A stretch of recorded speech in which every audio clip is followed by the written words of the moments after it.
다니엘 2장 17절부터 23절까지 공독하겠습니다. 다니엘 2장 17절에서부터 23절까지입니다. 2장 17절. 그 후 다니엘이 자기 집으로 가서 자기 친구 하나냐와 미사엘과 아사랴에게 그 일을 알려주고, 다니엘 자신과 그 친구들이 다른 바빌로니아의 지혜자들과 함께 처형당하지 않도록 이 은밀한 것에 대하여 하늘의 하나님께 긍휼을 구하게 하였다. 바로 그날 밤 환상 가운데 그 은밀한 것이 다니엘에게 드러났으므로 다니엘이 하늘의 하나님을 찬양하였다. 다니엘이 말하였다. 하나님의 이름을 영원부터 영원까지 송축하여라. 이는 지혜와 권능이 그분께 있기 때문이다. 그분은 때와 기한을 바꾸시며 왕들을 패하기도 하시고 세우기도 하시며 지혜로운 자들에게 지혜를 주시고 총명한 자들에게 지식을 주신다. 그분은 깊고 숨겨진 일들을 드러내시고 어둠 속에 있는 것도 아시며 또 빛이 그분과 함께 거한다. 내 조상의 하나님이시여, 내가 주께 감사하고 주를 찬양합니다. 주께서는 나에게 지혜와 권능을 주시며 이제 우리가 주께 간구한 것을 내게 알려주셨으니 주께서 왕의 일을 우리에게 알려주셨습니다. 강사 목사님 나오셔서 하나님 말씀 증거해 주시겠습니다.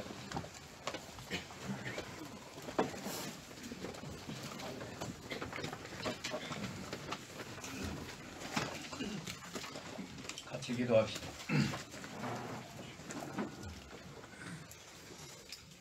거룩하신 하나님, 우리를 사랑하시는 하나님, 이 시간에도 저희 마음 문을 열어주시고 하나님의 말씀을 하나님의 말씀으로 받아서 우리 마음비에 새겨지게 해 주시옵소서. 그 말씀이 평생토록 우리 속에 살아 역사하게 해 주시옵소서. 예수님의 이름으로 기도하옵나이다. 아멘. 2장은 무상꿈 해석이라고 장명을 붙였는데, 느부갓네살 왕이 꿈을 꾸고 잊어버렸습니다.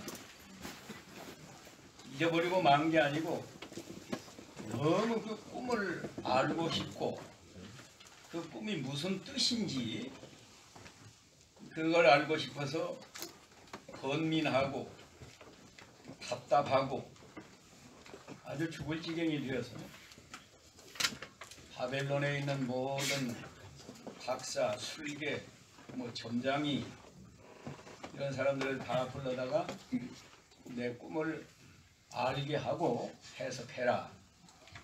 그랬더니 말도 안 되는 소리잖아요. 그 사람들이 꿈을 말해주시면 우리가 해석을 하겠습니다. 근데 말해줄 수 있으면 왕이 말해주겠는데 잊어버렸는데 어떻게 말해? 그러니까 왕이 너희가 이 꿈을 알아내면 그 꿈을 해석할 수 있는 지혜도 있다고 내가 믿어주겠는데, 알아내지 못하면 해석할 수도 없으면서 해석할 수 있다고 했기 때문에 너희들 그냥 몸을 토막내서 죽이겠다. 그리고 너희 집은 걸음터를 삼겠다. 살다 보면 이렇게 참 너무 억지 같은 일이 벌어져요. 근데 다니엘도 지금 이제 죽게 됐는데, 그 다니엘이 우리 개혁성경에는 경호대장 아리옥에게 가서 지혜롭고 슬기로운 말로 왕의 말씀이 왜 그렇게 급하십니까? 아리옥이 잘 설명을 해줬고, 다니엘이 왕에게 들어가서 며칠만 시간을 좀 주시면 제가 꼭 해석해 드리겠습니다. 그렇게 말했어요. 오늘 새벽에 한 건데 다니엘이 이렇게 말했는데 우리가 성경을 읽을 때요 다니엘뿐만 아닙니다. 성경에 나오는 모든 그 주인공들을 내가 그 사람이라고 하면, 내가 그 자리에 있었다고 하면 나는 어떻게 했을까? 그런 자세로 성경을 읽고 또 들어야 우리가 제대로 은혜를 깨달을 수 있습니다. 다니엘이 이렇게 시간을 좀 주시면 제가 해석해 드리겠습니다. 보여드리겠습니다. 말한 것은 믿음으로 그렇게 말합니다. 믿음으로. 믿음 없이는 이렇게 말할 수 없잖아요. 다니엘의 믿음이 도대체 어떤 믿음이냐? 오늘 새벽에 세 가지로 말씀했는데 안 들으신 분도 있어서 이거 다시 한번 합니다. 다니엘은 이 사건이 우연히 일어난 것이 아니고 하나님께서 하나님의 뜻대로 지금 이 일이 이루어졌다 이렇게 믿었어요. 그걸 신학적으로는 뭐라고 한다고 그랬죠? 하나님의 절대 주권. 이 사건뿐만이 아니고요. 이 세상에서 일어나는 모든 일은 우리가 보기에 좋은 일이든 나쁜 일이든 우연히 일어난 건 하나도 없습니다. 하나님께서 하나님의 뜻대로 이루신 일이, 심지어 마귀가 행한 일까지도 하나님이 그걸 허락해서 된 겁니다. 그러면 다니엘의 입장에서는 억울하게 지금 죽게 되어 있는데 왕은 억지를 부리고, 근데 무슨 배짱으로 그걸 보여드리겠다고 하면, 두 번째 믿음은 하나님은 악을 행하거나 불의를 행하시는 하나님이 아니기 때문에 합력해서 선을 이루시게 하시는 하나님이다. 그걸 믿었어요. 단 하나님을 사랑할 때, 하나님을 사랑하는 사람에게는 모든 것이 합력해서 선을 이루신다. 이걸 믿었어요. 성경에 있는 하나님의 말씀입니다.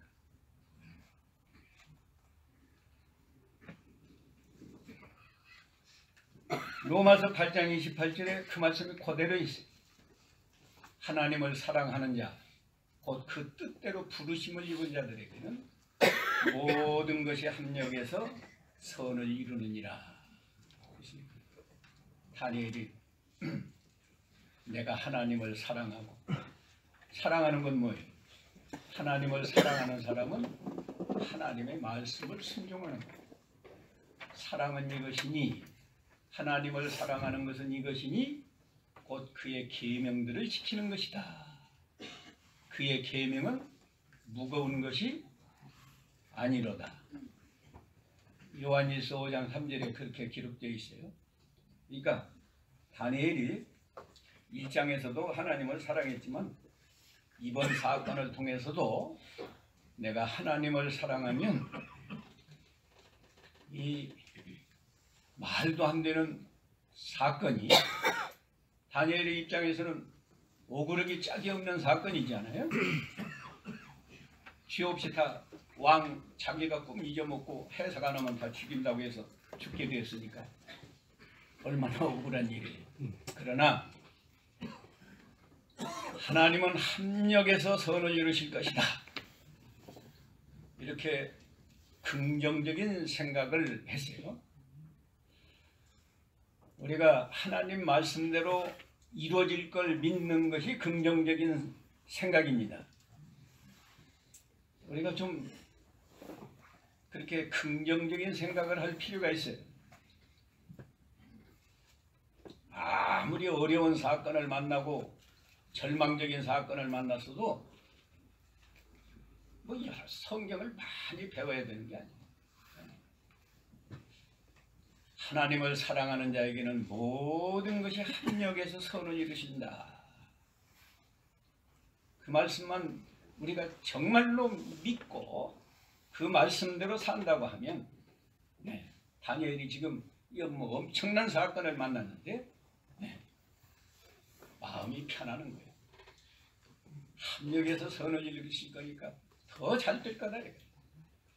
죽는 게 아니라 더 잘 될 것이다. 죽는 것이 무슨 선이에요? 죽는 건 선이 아니에요. 하나님이 더 잘 되게 하는 게 선 아니에요?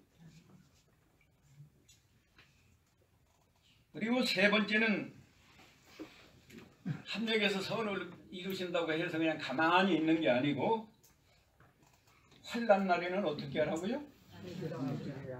나를 부르짖으라. 내게 부르짖으라. 그러면 내가 너를 건질 것이고, 네가 건짐을 받았으면 네가 나를 영화롭게 할 것이다. 시편 50편 15절에 있는 말씀을 다니엘이 믿었기 때문에 오늘 16절에 보면 다니엘이 17절에 그 후 다니엘이 자기 집으로 가서 자기 친구 하나냐와 미사엘과 아사랴에게 그 일을 알려주고, 다니엘 자신과 그 친구들이 다른 바빌로니아 지혜자들과 함께 처형당하지 않도록 이 은밀한 것에 대하여 하늘의 하나님께 긍휼을 구하게 하였다. 그런데 오래 가지 않았어요. 19절에 보니까 바로 언제요? 바로 그날 밤. 우리가 믿음으로 바로 살고 기도를 바로만 하면 하나님이 그렇게 인색하시지 않습니다. 하나님의 오죽자라래요, 상황이. 이거 한시라도 빨리 다니엘을 통해서 이게 문제가 해결이 안 되면 바벨론 박사들 지금 죽이라고 명령이 떨어졌으니까 한쪽에서 죽여가는 거예요. 바로 그날 밤 환상 가운데 그 은미라는 것이 다니엘에게 드러났으므로 얼마나 다니엘이 기뻤을까요? 우리 하나님은 살아계신 하나님이시다. 하나님이 나를 심판하신다. 다니엘 하면 하나님은 나를 심판하신다. 그런 뜻이라고 그랬죠. 이런 체험을 한 번이라도 하면 그 다음부터는 모든 문제가 쉽게 해결이 될 수 있습니다. 한 번도 체험을 안 하니까 어려운 일을 만나도 기도를 안 하고, 기도를 해도 제대로 된 기도를 안 하기 때문에 응답을 못 받는 거예요. 오늘 새벽에 우리가 기도하려면 먼저 죄를 찾아서 철저히 회개해야 된다. 보통은 우리에게 어려운 일이 내가 잘못해서 징계로 오는 경우가 사실은 대부분이에요. 이 다니엘의 경우는, 다니엘이 무슨 죄 있어요? 죄 없지만은 우리가 현실에서 겪는 경우는 대부분이 우리에게 책임이 있습니다. 근데 다니엘은 죄가 없으니까요. 기도하니까 그냥 그날 밤에 응답해 줬어요. 너무 기쁘고 좋았을 건데 자기 혼자 대자 뭐 좋아한 게 아니고 하늘의 하나님께 찬양을 했다. 하나님 감사합니다. 우리 하나님은 이렇게 지혜로운 하나님입니다. 그 찬양 내용이 20절에 있어요. 하나님의 이름을 영원부터 영원까지 송축하여라. 이는 지혜와 권능이 그분께 있기 때문입니다. 하나님의 지혜를 가지면 모든 문제를 해결할 수 있어요. 하나님의 권능이 임하면 모든 것을 해결할 수 있어요. 그분은 때와 기한을 바꾸시며 걱정하는 때가 변해서 기뻐하는 때, 슬픈 때가 변해서 아주 웃고 즐거워하는 때로 바꿔줄 수 있는 분이 하나님이라니. 그러나 믿음을 안 지키면 좋은 때가 변해서 어떤 때가 오겠지? 나쁜 때가 오겠죠? 죄 지을 때는 너무 재미있고 좋았을지 모르겠는데 하나님이 때를 바꿔서 수치와 멸시를 당하게 하고, 죄를 범할 때는 아무도 모르게 죄를 범했는데 죄가 드러나게 해서 부끄러움을 당하게 하시고, 때와 기한을 바꾸시는 하나님입니다. 여러분이 지금 우리가 다 이게 좀 고생스럽고 이 때가 좀 면했으면 좋겠다. 우리가 다니엘과 같은 믿음으로 살면 세 가지예요. 하나님의 뜻대로 이 일을 하셨습니다. 이렇게 믿고, 내가 하나님을 사랑하면서 믿음을 잘 지키면 합력해서 선을 이루실 걸로 믿습니다. 믿고, 하나님, 이런 환경, 이런 사건 속에서 제가 어떻게 하면 하나님을 기쁘시게 하고 하나님께 영광을 돌리겠습니까? 그 길로 저를 인도해 주시옵소서 하고 기도하면 얼마든지 슬픈 때가 변해서 기쁜 때가 되게 해주십니다. 걱정 근심하는 때가 변해서 평안한 때가 오게 해주실 줄로 믿습니다. 아멘. 왕들을 패하기도 하시고 세우기도 하십니다 하고 찬양했습니다. 이 안 믿는 나라 왕도요, 우리가 투표를 해서 세우지만 개요에서 하나님의 섭리 가운데 하나님의 주권적으로 하나님의 뜻대로 세우시는 거예요. 하나님의 뜻. 근데 이스라엘 백성이 우상을 섬기고 죄를 범할 때는요, 나쁜 왕이 세워져요.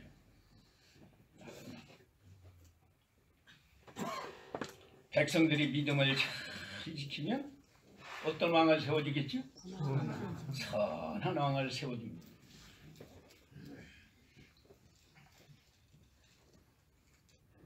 또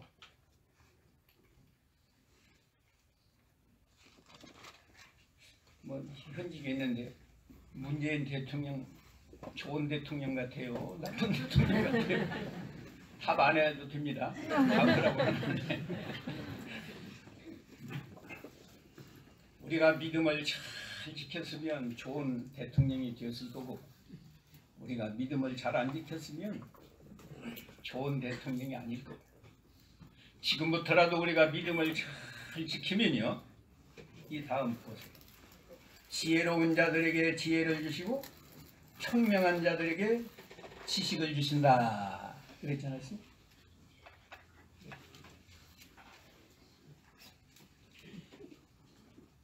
나쁜 왕도 우리가 믿음 잘 지키면 그 왕에게 마음을 바꾸게 해서 좋은 왕이 되게 하시고, 좋은 왕이 처음에 좋은 왕을 세웠는데 우리가 믿음을 안 지키면 그 좋은 왕이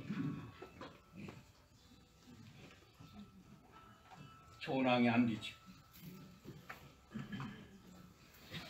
하나님을 이렇게 찬양하면서 다니엘이 그분은 깊고 숨겨진 일들을 드러내시고 어둠 속에 있는 것도 아시며 우리 하나님은 전지전능하신 분 아니에요. 전지전능하시. 또 빛이 그분과 함께 있도다. 하나님의 빛은 우리가 볼 수 없는 세계, 우리가 알지 못하는 세계의 것을 다 드러내서 알게 하는 빛이라는 말이죠.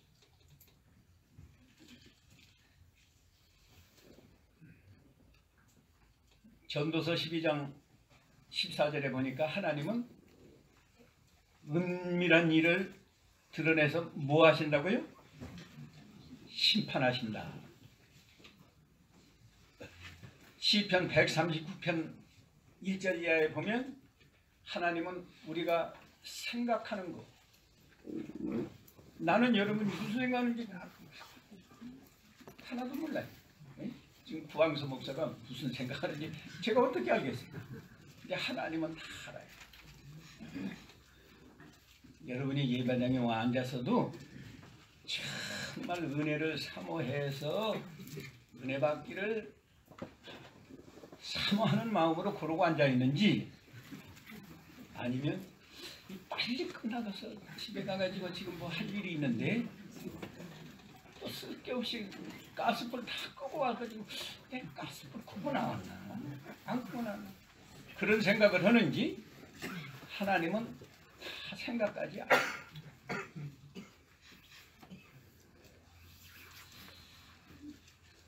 23절에 여기 다니엘이 지금 하나님 찬양하는 내용이에요. 다. 내 조상의 하나님이시여, 내가 주께 감사하고 주님을 찬양합니다. 왜 이 말을 했을까요? 우리 조상들에게도 하나님이 지혜를 주셔서 그 조상 요셉이가 바로 왕의 꿈을 해석해 주지 않았어요? 솔로몬에게 전무후무한 지혜를 주시지 않았어요? 우리 하나님은 뭐 다니엘 그 시대만 역사하신 게 아니고 우리 조상적부터 하나님은 이렇게 지혜자에게 지혜를 주시고 총명한 자에게 총명을 주시는 하나님. 나 같은 사람에게도 이 바벨론의 포로 잡혀와서 종살이나 해야 마땅한 이런 저에게도 이런 지혜를 주셔서 왕이 꿈꾸고 잊어버린 그 꿈을 내가 꾼 것처럼 알게 해주시고, 그것이 어떤 뜻이라고 하는 해석까지 하나님이 알게 해주신 것을 너무너무 감사하고 기뻐서 내 조상의 하나님이시여,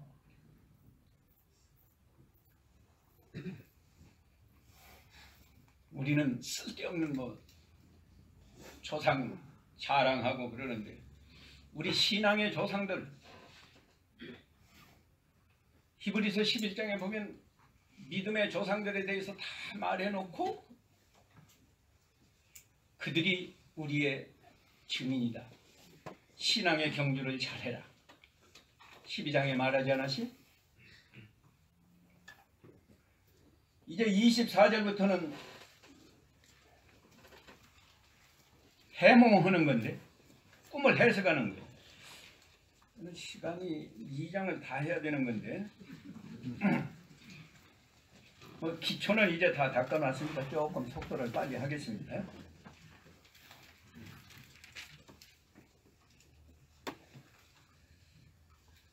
주께서 나에게 지혜와 권능을 주시며 이제 우리가 주께 간구하는 것을 내게 알려주셨으니 주께서 왕의 일을 우리에게 알려주셨습니다 하고 하나님께 감사하면서 찬양을 했어요.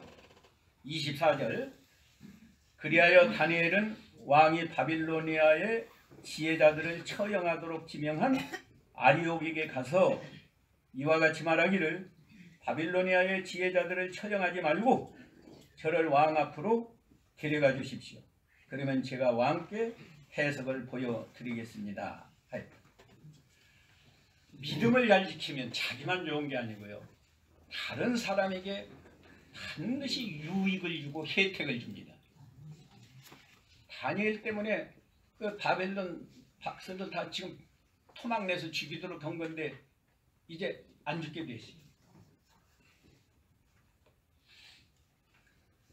우리는 너무 이기주의에서 나만 잘 믿고 나만 복 받으려고 하는데 정말 우리가 믿음을 잘 지키면 제일 먼저 가족에게 혜택이 돌아가요. 가족이. 그리고 다른 사람에게 유익을 주고 혜택이 돌아가요.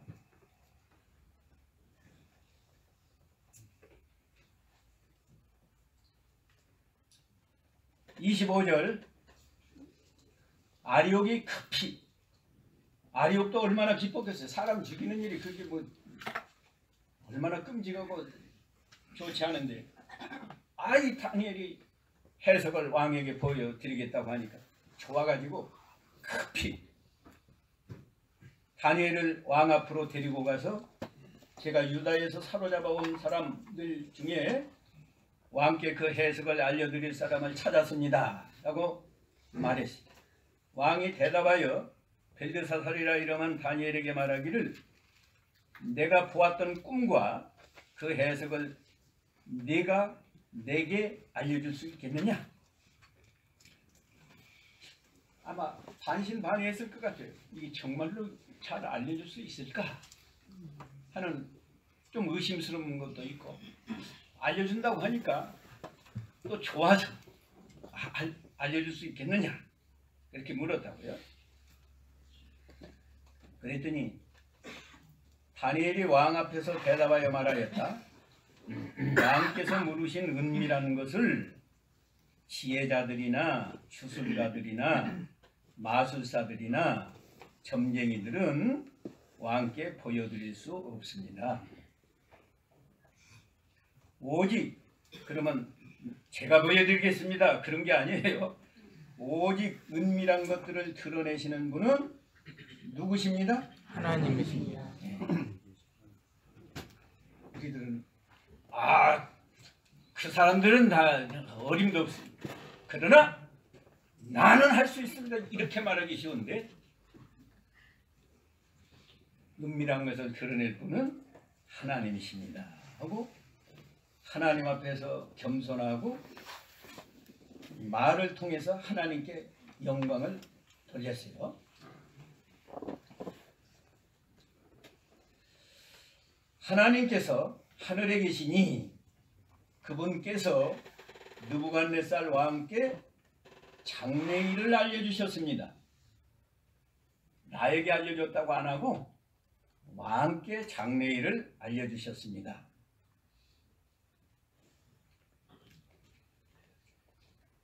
어디까지 읽었는지?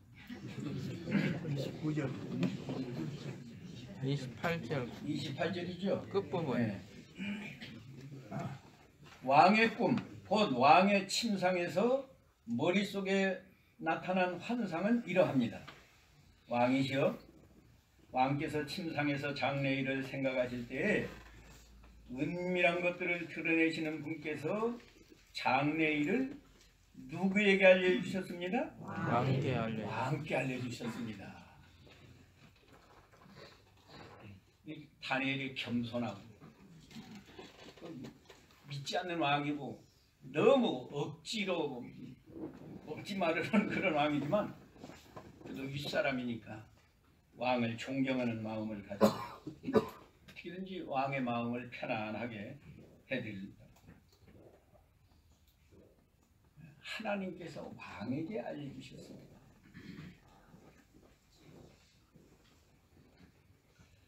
(30절에) 은밀한 것이 제게 드러난 것은 제가 다른 인생들보다 더 지혜로워서가 아니라, 나는 다른 사람과 더 지혜로운 것도 아니고 다른 사람과 뭐 똑같은데, 다만 왕께 해석을 알려서 왕의 마음에 있는 생각들을 왕께서 아시도록 하기 위함입니다. 하나님이 왕을 사랑하시고 왕이 생각하는 걸 알게 하시려고 하나님이 이렇게 했습니다. 예, 자기는 심부름꾼이고 지금 하나님은 왕께 관심이 있어서 왕께 이렇게 했다는 거예요. 이게 믿지 않는 왕이지만 하나님이 나를 이렇게 생각하시는구나. 마음으로라도 생각하지 않겠어요?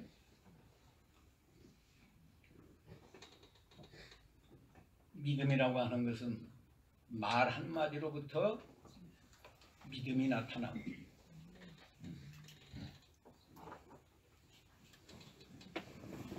언제나 온유하고 겸손하고 진실하고 윗사람을 공경할 줄 알고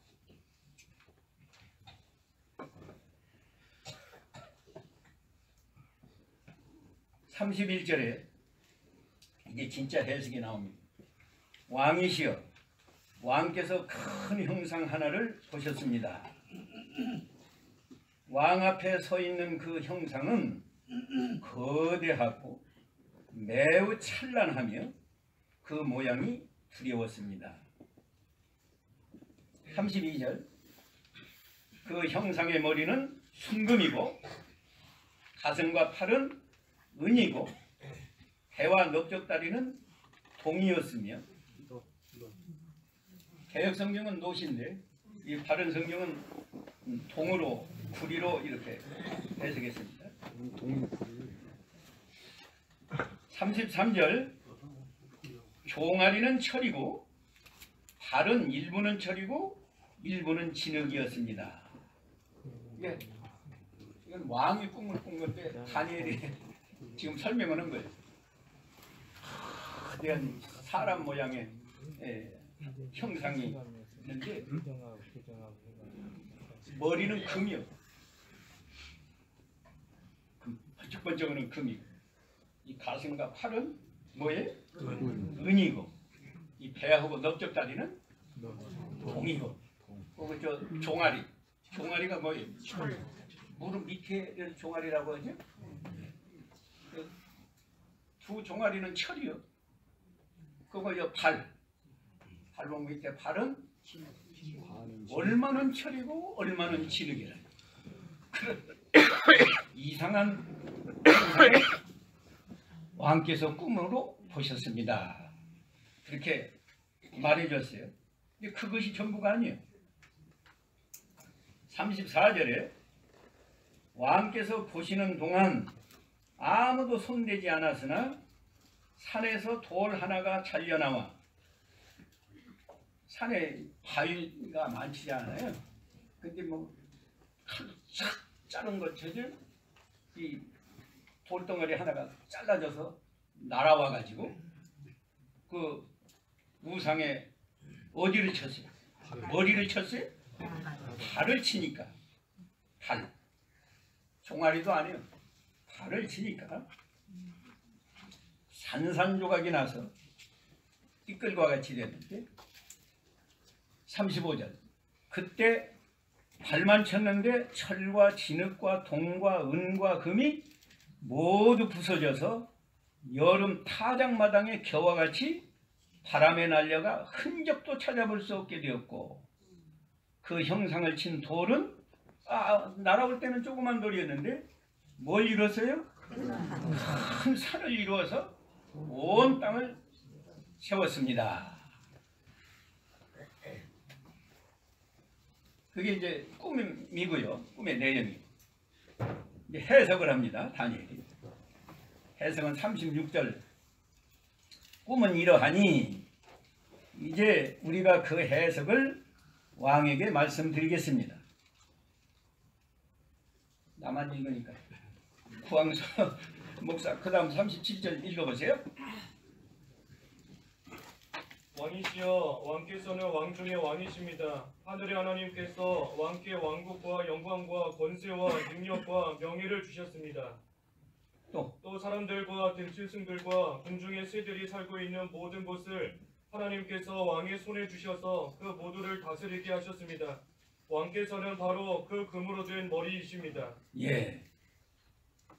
이 금으로 된 머리가 바벨론 나라 왕이라는 거예요. 왕은 또 그 바벨론 나라를 대표하는 거예요. 이게 바벨론 나라. 그러면 은으로 된 이 가슴과 팔은 뭔가? 40절 조국 교도 갑시다. 39절이죠. 39절 왕의 다음에 왕보다 못한 다른 왕국이 일어날 것이며 또 동으로 된 셋째 왕국이 일어나니 온 땅을 다스릴 것입니다. 넷째 왕국은 철같이 강할 것이니 철은 모든 것을 부수고 산산조각 냅니다. 모든 것을 부수는 철과 같이 그 왕국이 이 모든 것들을 부수고 산산조각 낼 것입니다. 그리고 41절 그리고 왕께서 그 발과 발가락을 보셨는데 그 일부는 토기장이의 진흙이고 일부는 철이었으므로 그 왕국을 나눌 것입니다. 그 왕국이 철같이 단단하나 왕께서 보신 대로 철은 진흙과 섞여 있었습니다. 또한 그 발들의 발가락이 일부는 철이고 일부는 진흙이었듯이 그 왕국의 일부는 강하고 일부는 부서지기 쉬울 것입니다. 왕께서 철과 진흙이 섞인 것을 보신 그대로 그들이 다른 종족들과 섞이겠으나 철과 진흙이 서로 섞일 수 없듯이 그들이 결합되지는 못할 것입니다. 이게 해석이에요. 지금 다니엘이 이것을 기록한 때가 대략 주전 534년경이라고 제가 말씀드렸는데 이게 아까 머리는 바벨론 나라 왕과 바벨론 나라를 상징한 건데요. 그 바벨론 나라가 오래 가지 못하고 바벨론 나라가 망하면 은 같은 나라가 나온다는 거예요. 근데 은 같은 나라는 어딘가 하면 역사적으로요. 메데 파사인데 개혁성경에는 파사로 되어 있고 서양 사회는 파사가 페르시아 제국이에요. 그 페르시아 제국이 역사적으로 제가 조사해 왔는데 바벨론 나라가 605년부터 539년까지 있다가 망하고 약 70년 되네요. 바벨론이 한 나라가 아니고 그 당시 물론 뭐 저 아메리카까지 전부 포함한 건 아니지만 주로 역사가 이 아시아 그것도 저쪽 서쪽 가나안 땅을 중심으로 한 그 아시아 그리고 서쪽으로는 유럽 그 지역을 세계라고 하는데 그 당시 바벨론은 유럽까지는 안 갔어도요. 바벨론이 지금으로 하면 저 이라크, 이란 거기서부터 서쪽으로 가서 이 가나안 땅까지 정복을 해가지고 제국을 이루었는데 그 나라가 한 70년 존재하다가 그 나라가 망하니까 메데 파사 제국이 말하자면 그 바벨론 나라를 정복하고 또 통일 제국을 이루어서 메데 파사는 더 많이 인도 일부까지 이렇게 정복해서 그 나라가 어디까지 존재했는가 하면 539년에서 약 300년 331년까지 존재하다 망했어요. 성경에 가슴 팔이 두 개듯이 메데 파사는 메데하고 파사하고 두 나라가 연합했다가 한 2, 3년 만에 메데는 그냥 흡수가 되어서 이제 파사, 페르시아 제국으로 나갔습니다. 그리고 메데 파사가 망하니까 동 같은 나라가 나오잖아요. 배와 넓적다리. 그건 메데파사가 망한 다음에 헬라 제국인데 서양사로 쓰는 그리스죠. 그 나라는 331년부터 추전, 이게 다 추전이에요. 146년까지 약 그것도 한 200년 존재하다가 그 나라도 망했다. 그 다음에 이 종아리가 철이고 두 발가락만 나오는데 그 나라는 로마 제국인데 철이 강하잖아요. 금이 값은 많이 나가지만 금은 약합니다. 이렇게 잘 휘어지고 그래. 은도 그렇고. 근데 철은 강해요. 강해서 더 많은 나라를 정복하고 로마 제국은 주전 146년부터 주후 476년까지 약 600년을 로마 제국이 지배를 했어요. 다니엘은 이 기록을 534년경에 했는데 우리가 역사를 지내놓고 보니까 이 성경대로 그대로 이루어졌다. 예? 그대로. 그러면 중요한 것이 뭔가 하면 여기서 이제 우리가 교훈을 배워야 되는데 그 메모란을 제가 이렇게 일부러 만들었어요. 그냥 듣기만 하시지 말고 중요한 것은 하나라도 이렇게 적어 놓으셨다가 나중에 참고하시는 게 좋습니다. 하나님이 느부갓네살왕의 꿈을 꾸게 하시고 다니엘을 통해서 그 꿈을 해석하게 하신 그 의도는 느부갓네살왕을 위해서 한 게 아닙니다. 우리 예수 믿는 성도, 물론 다니엘 시대로부터 세상 끝날까지 하나님을 섬기는 우리 성도들에게 유익한 말씀으로 주신 겁니다. 그럼 이게 무슨 유익입니까? 우리가 첫째로 세상 나라는 아무리 부강해도 반드시 망한다.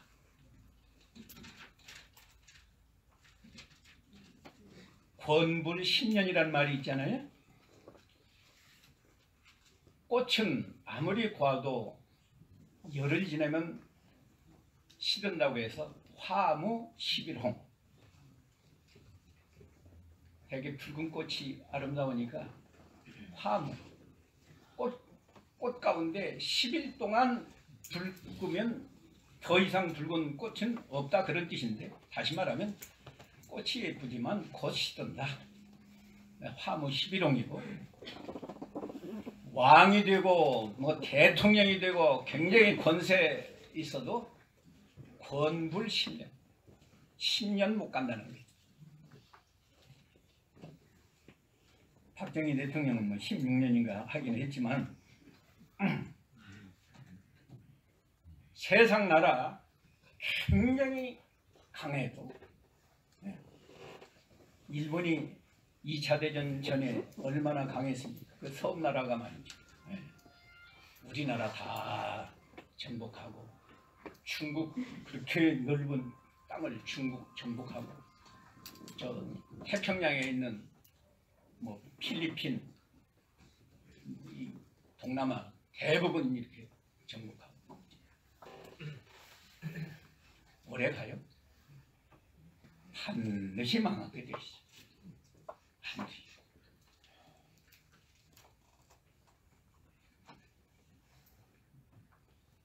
그 다음에 여기서 깨달을 게 뭔가 하면 이 세상 나라는 점점 타락해 간다 하는 진리를 우리에게 가르칩니다. 금이 최고로 천주되는 거 아니에요?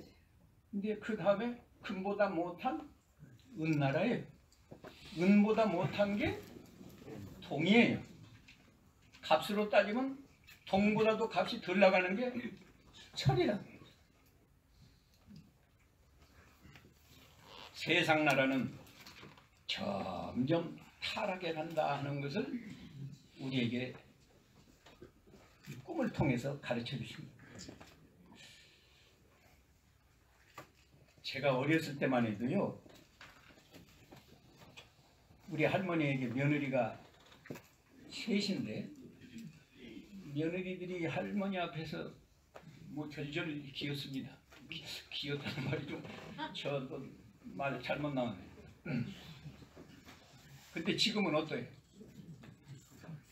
시어머니가 며느리한테 절절 기는 건 아니고 절절 매죠.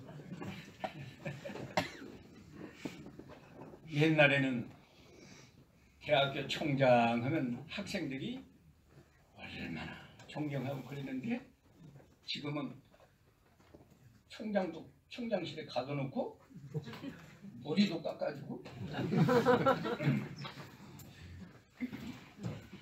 옛날에는 회사에 들어가면 사장님을 얼마나 존경하고 잘 그랬는데 지금은 사장보다 누가 왕이에요?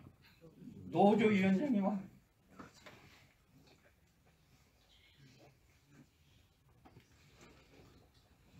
점점 제가 27살에 결혼을 했는데 약혼을 딸이 나올 때 했으니까 한 5월이나 6월 한 것 같아요. 근데 시골에 살기도 했지만 데이트를 2번이나 했는지 3번 했는지 모르겠는데 사람들 보는 데서는 손도 못 잡았습니다. 근데 요새는 어떻게? 뭐 내가 전도하면서 보면요, 고등학생들이 팔짱 끼고 가고요, 차마 못 보겠더라고요. 세상은 점점 타락해가지만 교회도 똑같이 점점 타락해가야 되겠습니까? 교회가 세상에 빛을 비춰야지. 소금 노릇을 해야지. 근데 교회도 불행하게도 점점 타락해 가는 것 같아서 마음이 아파요.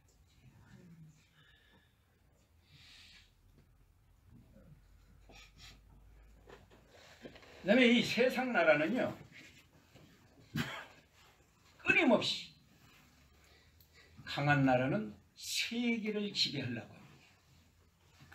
세계를 통일을 해가지고 세계를 지배하는 나라가 되려고 해요. 그래서 바벨론 제국을 처음에는 약했던 나라가 메데파사가 정복을 해가지고 자기가 세계를 지배하고, 또 한참 가다가 바벨론 제국이 망하고 뭐가 나와요? 헬라 제국이 나. 근데 이거 우리가 잘 알아야 돼. 왜 잘 나가다가 망하죠? 왜 망해요? 잘 되니까 그 왕들이 타락하는 거예요. 왕. 잘 안 나갈 때는 그저 나름대로 나라를 발전시키려고 열심히 이렇게 노력을 하는데, 나라가 발전이 됐다 싶으면 타락을 하는 거예요. 내가 초등학교 때 역사책에 보니까 포석정이 뭐 굉장한 문화유적처럼 그렇게 배웠어요. 내가 중학교 때인지 고등학교 때인지 수학여행을 경주로 갔는데 보니까 그 포석정이 뭐 보잘 거 없어요. 뭐는 되냐 하니까 이렇게 바위 돌을 이렇게 조그마한 연못 주위로 쭉 놔가지고 이렇게 홈을 파서 그리 물이 이렇게 흘러가게 만들고, 그 왕이 술 한잔 마시고 술을 따라서 이렇게 놓으면 물을 따라서 이렇게 흘러가면 아무개 대신이 마시고, 거기서 술 따라주면 또 이렇게 가다가 마시고, 이게 우리나라의 문화 유적이다. 내가 그걸 보고 한심을 하고 생각해.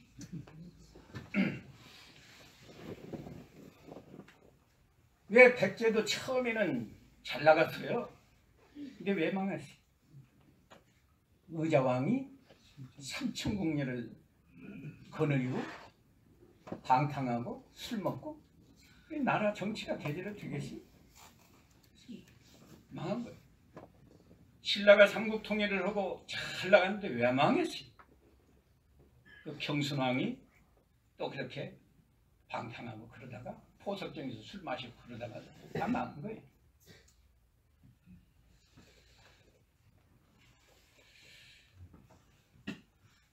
교회도 너무 커지는 문제입니다. 우리 한국에서요. 내가 지난주에 기도원에 가서 듣다고 그러지 않았어요? 큰 교회가 교인이 뭐 7,000명이다. 근데 그 교회에 문제가 생겨서 자기가 재판위원장이라고 내가 그 이야기 했습니다. 뭐 그 이야기 더 할 것도 없고 한국 교회 큰 교회가 다 말썽을 일으키는 거예요. 처음 개척교회하고 교회가 어려울 때는 하나님 앞에 기도하고 겸손하고 교회가 커지니까요.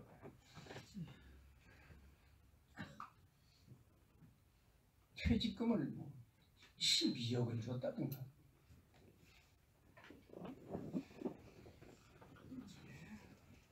아니, 목사가 퇴직금 12억 받아갖고 뭐 하겠어요?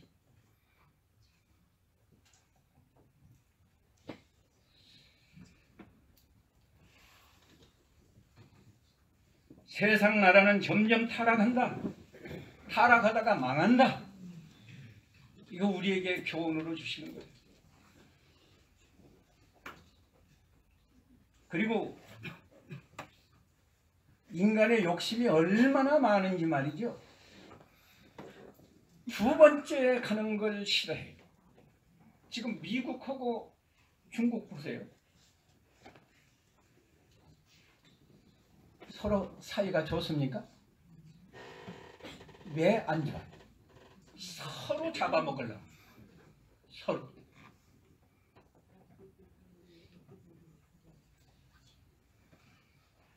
그게 욕심이 한이 없는 거예요.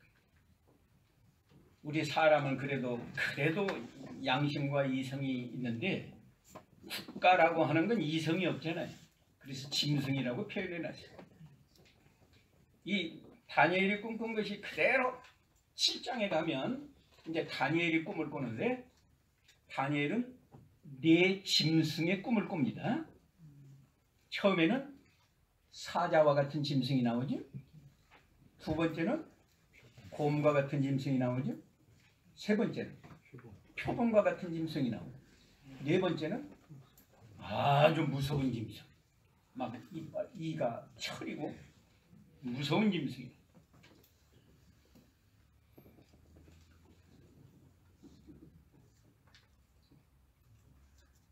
믿음으로 보는 다니엘에게는 세상 나라 그 권세가 다 짐승같이 보였어요. 하나님을 믿지 않는 이 느부갓네살을 볼 때는 거대한 우상으로. 요새 젊은이들은 뭐가 우상입니까? 아이돌 그러는 거예요. 뭐가 우상이야? 젊은 이 청년들. 집에서 춤추는 거예요. 누가 춤을 잘 추냐? 아예 아이돌 그룹을 만들었다고 하는데 그게 그 아이돌인가 모르겠어요. 그 아이돌 맞아요? 네.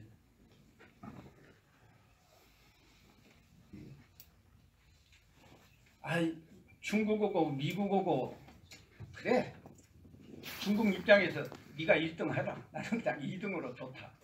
그리고 서로 네가 좀 무리한 요구해도 내가 좀 들어줄게. 그랬으면 얼마나 또 평안하다. 반대로 중국이 자기가 1등 되려고 한다. 그러면 미국이 말이지. 그래 우리는 그동안 20년 동안 1등 했으니까 그래 네가 1등 해라 하고 양보해주면 세계가 다 평안하겠는데 그렇지 않아요. 절대 양보가 없습니다. 서로 먹으려고 하기 때문에 쌍. 그리고 여기서 중요한 진리를 우리에게 말씀해 줬는데요. 아까 돌이 하나 나와가지고 발을 치니까 다 망하지 않았어요? 그 돌이 누구예요? 예수. 그 성경에 다 예언해 놨어요. 성경이. 28장, 이사야 28장 16절인가 보세요.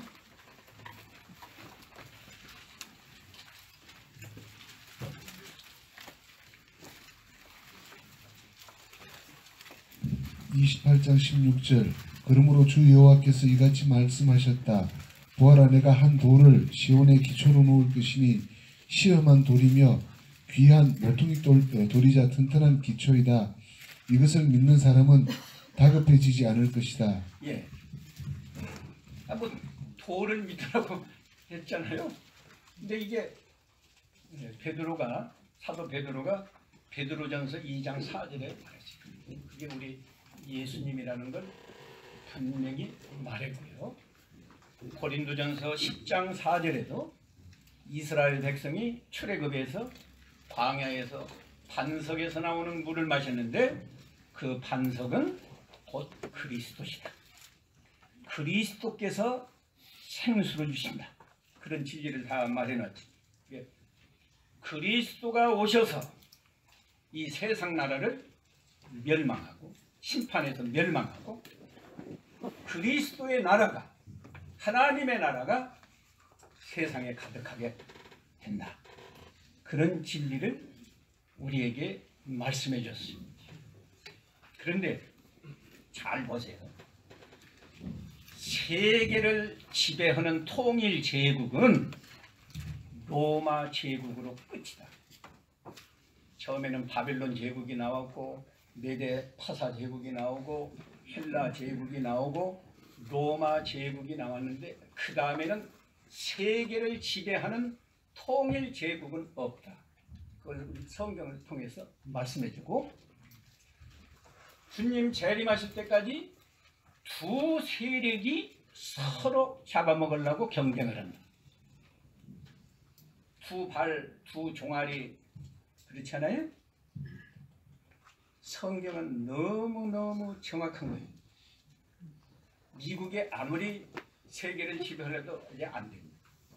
중국이 새로 뭐 이렇게 체제가 공산 체제니까 거기는 노동운동을 못해요. 통제를 하니까 급속도로 경제가 저렇게 발전을 했죠. 나는 우리나라 그 노조 활동을 허락해준 왕이 아니라 대통령이 누구죠? 난 그때 예언이 아니라 내가 그때 말했어. 우리 한국의 경제는 더 이상 그렇게 전과 같이 비약적으로 발전 못한다. 우리나라도 이 노조를 중국처럼 적당하게 통제를 해서 지나치게 그 막 노조 활동을 못하게 하면 임금을 적당하게 통제를 해가면서 했으면 훨씬 경제가 빨리 발전했을 겁니다. 그런데 우리나라 사람은 극렬하잖아요. 노동운동을 해도 그냥 죽기 아니면 살기로 이렇게 하니까 공장들이 다 중국으로 갔다가 전부 베트남으로 가고 어디로 가고 어려워요. 내가 보기. 근데 그런 이야기 필요 없고 주님이 재림하실 때까지는 몇 세력이라고요? 두 세력이 같이 갑니다. 같이 가면서 서로 싸웁니다.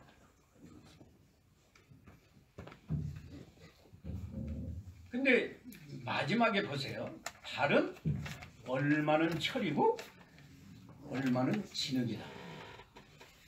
그래서 이거 성경 해석까지 해놨어요. 얼마는 강하고 얼마는 부서질 만한 것이다. 42절에 그랬잖아요. 이 지금 세계가요, 어떻게 보면 굉장히 강합니다. 그런데 또 어떻게 보면 아주 약해요. 아주 약해요. 핵무기 얼마나 강합니까? 그런데 핵무기 때문에 세계가 망하게 생겼어요. 요새는 그 뭡니까? AI라고 했나? 무슨 아이? IS. IS 말고 그 뭐 인공지능 말이에요. 그게 굉장히 강하잖아요. 이제 뭐 사람의 이세돌보다도 바둑을 더 잘 두니까.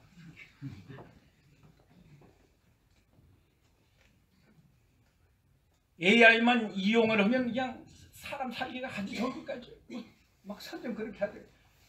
저 집에 가서도 뭘로 냉장고에 뭐 켜져라 하면 켜지고 뭐 현관문 잘 잠궈라 하면 그놈이 가서 잠그고 뭐 전기밥솥에 뭐 불이 들어가게라 하면 들어가고. 그게 얼마나 좋아요. 그런데 약한 것은 또 말이에요. 그것 때문에 10사람 일할 것이 그거 하나가 다 하니까 일자리가 앞으로 점점 더 어려워지죠. 점점.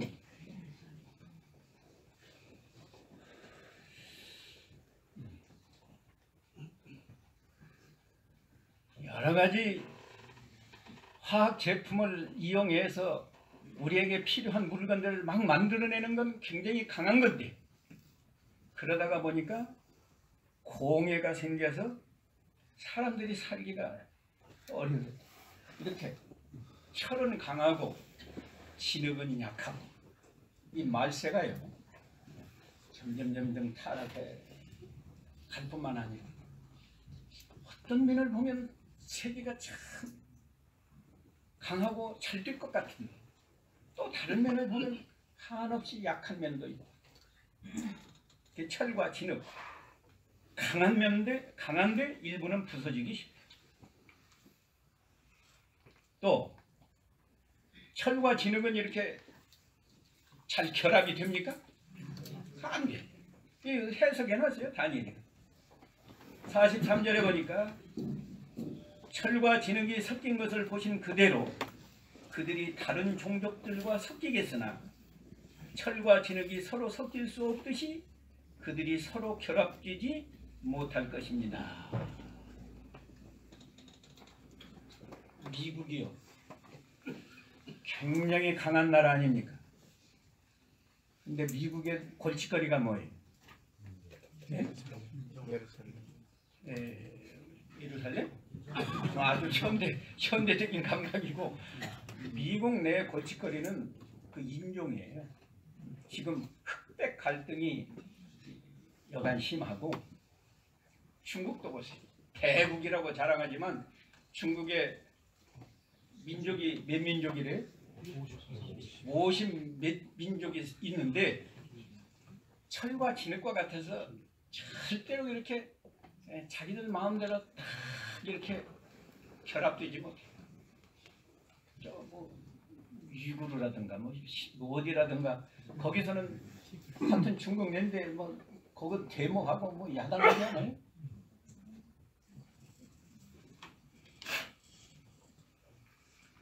우리가 이 역사를 바로 봐요. 우리가 세상 역사를 공부 안 해도 성경에 나타난 역사, 하나님이 이 다니엘에게 이걸 계시를 주어서 이걸 해석한 건 바벨론 시대예요. 그런데 지금 보니까 이 성경대로 그대로 다 이루어졌다. 바벨론이 망한 다음에 메데 파사가 나왔고, 메데 파사가 망한 다음에 헬라 제국이 나왔고, 헬라 제국이 나온 다음에 망한 다음에 로마 제국이 나왔고, 로마 제국이 철과 같이 강해서 아까 약 600년을 지배하고요. 그러다가 망할 때 10발가락이 나눠진 것처럼 로마 제국이 처음에는 10나라로 분열이 됐어요. 실제 그 역사적인 사실입니다. 그런데 마지막에 제국은 세계를 지배하는 제국은 로마 제국으로 끝이고 마지막에 그리스도가 재림하셔서 이 죄악 세상은 심판에서 사라지고 하나님의 나라가 세워집니다. 그게 우리가 아는 대로 천년왕국이죠. 천년왕국. 근데 잘 마태 7장에 보면 우리 예수님이 그랬어요. 나더러 주여 주여 하는 자마다 다 하나님의 나라에 들어갈 것이 아니고 누구 뜻대로 행하는지 하나님의 뜻대로 행하는 자가 들어간다. 그때는 그런다고 그랬어요. 아, 내가 주의 이름으로 선지자 노릇도 했고 귀신도 쫓아내고 능력도 행했습니다.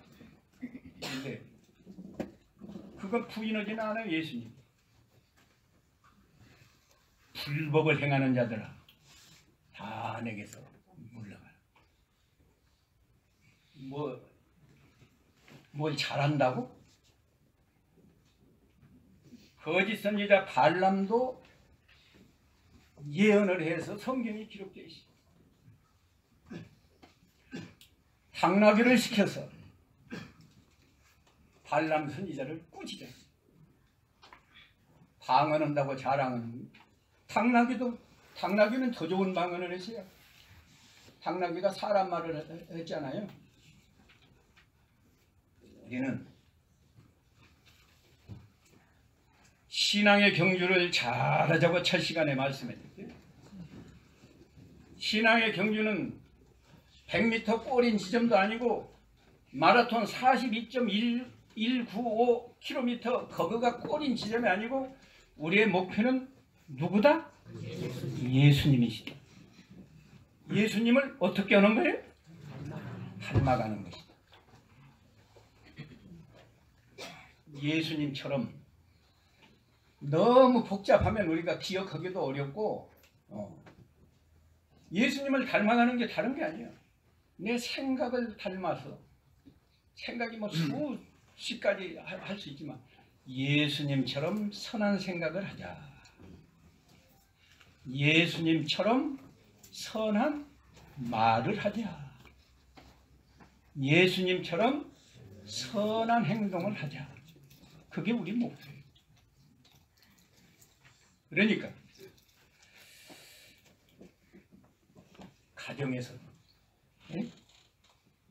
가정에서도 남편들은 내가 예수님처럼, 예수님은 결혼 안 하셨지만 내가 예수님처럼 남편 노릇을 하자.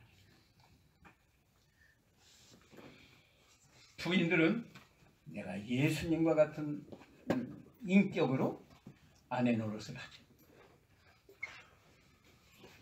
교회 와서도 목사는 목사대로, 장로는 장로대로, 집사는 집사대로 모든 성도가 금년에 내가 예수님처럼 생각하고 말하고 행동해야겠다.